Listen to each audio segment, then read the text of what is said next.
A wanted bank robber once wrote Henry Ford a letter, calling his V8 the finest car ever built. Ford never replied. But that $460 engine, with 65 horsepower that any American could afford, had already handed Depression-era outlaws a tactical edge no county sheriff could overcome. The only lawman who figured out how to end it came to one conclusion: the car had to be stopped before it moved. On April 10, 1932, a letter postmarked from Paris, Texas, arrived at Ford headquarters. The handwriting was unmistakable. Clyde Barrow, already a name whispered in bank lobbies and sheriff's offices, had written directly to Henry Ford. Barrow's note praised the V8 for its speed and reliability, saying it never let him down when he needed to outrun the law. The letter, folded and stamped by a Ford clerk, was quietly filed away. No reply was ever sent. Henry Ford, whose name was now linked to both progress and peril, chose not to comment, neither to the press nor in private correspondence. The artifact still sits in the Henry Ford Museum, unsigned by any executive hand, a silent acknowledgement of the car's unintended legacy. That silence echoed across a country battered by the Great Depression. In 1932, 1 in 4 Americans was out of work. Foreclosures swept through the Midwest and South, pushing families from their homes and fueling resentment toward banks and authority. In this climate, outlaws like Barrow and Dillinger were more than criminals. They became symbols of defiance. A Gallup poll taken in 1934 found that over half the public expressed some sympathy for bank robbers, reflecting a deep rift between the law and the people it claimed to protect. The Ford V8, with its price of $460 and 65 horsepower, was never meant to be an outlaw's tool. But Barrow's letter transformed it into something more than metal and pistons. It became a badge of rebellion. The lack of any official response from Ford only added to the mystique. On paper, the company had built a car to restore hope in hard times. In practice, it had handed America's most wanted a new kind of escape. Joseph Galam's name rarely appeared in headlines, but inside Ford's River Rouge plant, his work was nothing short of revolutionary. The challenge was clear: build a V8 engine that didn't cost a fortune or require the labor of a luxury car. Earlier V8s from Cadillac and other rivals were expensive, heavy, and assembled from multiple castings, each a separate risk for leaks, cracks, or costly rework. Galam's answer was a single-piece monoblock casting. By consolidating the crankcase and cylinder banks into one pour, he cut both manufacturing time and assembly cost. The patent filed September 15, 1931, described a new cooling system, a ribbed block, and a Babbitt-lined bearing design that could handle the heat and stress of 8 firing cylinders. On March 31, 1932, the first production Ford V8 left the line. It displaced 221 cubic inches, delivered 65 horsepower, and produced a broad torque curve, 146 pound-feet at just 1,500 revolutions per minute. That meant steady pull from a standstill, even with a full load. Priced at $460, the Model 18 undercut Cadillac's V8 by more than a third, and cost only $20 more than Ford's own 4-cylinder model. Road tests in Motor and Popular Mechanics clocked the car at nearly 130 kilometers per hour, with 0 to 97 kilometers per hour in about 17 seconds. Those numbers, at the time, bordered on the incredible for a mass-market car. The monoblock's real advantage wasn't just speed, it was accessibility.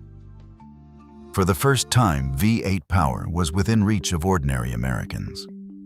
Ford's own launch brochure promised speed without sacrifice, and production records show more than 53,000 V8-equipped cars sold in the first year alone.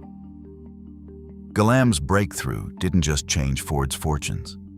It rewrote what was possible for anyone who needed to go fast and far on American roads. Clyde Barrow's methods were as meticulous as they were ruthless. Between 1932 and 1934, the Barrow gang cycled through at least 15 stolen vehicles, almost all of them Ford V8 engines.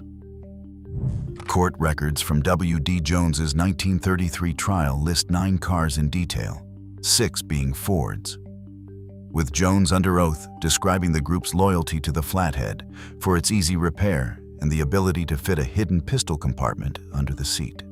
Police inventories filed after the gang's final run add 4 more Fords to the tally, each matched to factory logs by chassis number. One 1933 sedan, stripped of its rear seat, carried a stretcher and a basic medical kit for Clyde's frequent injuries. A rolling hospital on the run. The gang's vehicles were more than stolen property. They were customized tools of survival. Mechanics' work fell mostly to Clyde himself, who reinforced steering columns with quick-release locks and cut concealed hatches into the floorboards. These modifications let them stash pistols, cash, and ammunition out of sight, ready for a sudden firefight or a fast exit. The 4-door sedans, favored for their space, were retooled to hold both weapons and wounded, with a metal cage gun rack and a stretch band stretcher bolted in place. Nightly maintenance was a ritual. Testimony from Jones and police reports from a hideout near Plains, Texas, describe a battered table, wrenches, a portable gasoline pump, and a 6-quart oil can, all carried from car to car. Oil and tire changes, often done on the roadside, could be finished in under 10 minutes. The gang mixed their own oil stabilizer from gasoline and motor oil, poured every 150 miles to keep the V8 engine running at top speed. This discipline meant that after a robbery, the gang could vanish across county lines in less than half an hour, leaving lawmen stranded with slower cars and little hope of catching up. On the ground, rural sheriffs faced a problem their badge and revolver couldn't solve. Patrol logs from Arkansas and Missouri in 1933 show most county departments operated a single car, often a battered Ford Model A or a 6-cylinder Chevrolet, delivering just 35 to 50 horsepower. Against a Flathead V8, these patrol cars were outmatched before the chase even started. In pursuit records, deputies describe suspects vanishing from view within 90 seconds, the V8's rear bumper shrinking to a speck on a straight road. The gap wasn't just in horsepower. Most counties could only afford one patrol vehicle, and many deputies doubled as jailers or court bailiffs. When a robbery call came in, the sheriff might be miles away, with no backup and no radio. Cross-county communication meant telephoning the next jurisdiction, waiting as operators patched through lines. By the time word spread, the outlaws were already gone, sometimes across state lines, where the chase would have to start from scratch. Reports from the United States Department of Justice in 1932 noted a spike in bank robberies where suspects used high-displacement engines. In those cases, the average response time for a coordinated pursuit stretched to over 20 minutes. By then, a Ford F8 could cover nearly 30 miles. The result was a pattern. Lawmen would arrive to find tire tracks on gravel, a cloud of dust, and silence. The criminal's 90-second head start was all it took to turn a local crime into a multi-state manhunt. The mismatch was more than mechanical. It was structural. A system built for small towns and slow horses, suddenly asked to police a nation on wheels. Each failed chase wasn't just a missed arrest. It was a lesson in how quickly the world had changed and how far the law had fallen behind. Frank Hamer accepted the job in February 1934, tasked with ending the Barrow gang's run. He studied their patterns, mapped out safe houses, and tracked fuel drops across rural Louisiana. Hamer assembled a 6-man team, 4 Texas officers and 2 from Louisiana, each handpicked for their experience with manhunts and their willingness to wait. For weeks, they gathered intelligence, watching for the moment when Bonnie and Clyde would let their guard down. On the morning of May 23rd, a stolen 1934 Ford F8 deluxe sedan crested a low rise on Highway 154 near Gibbsland.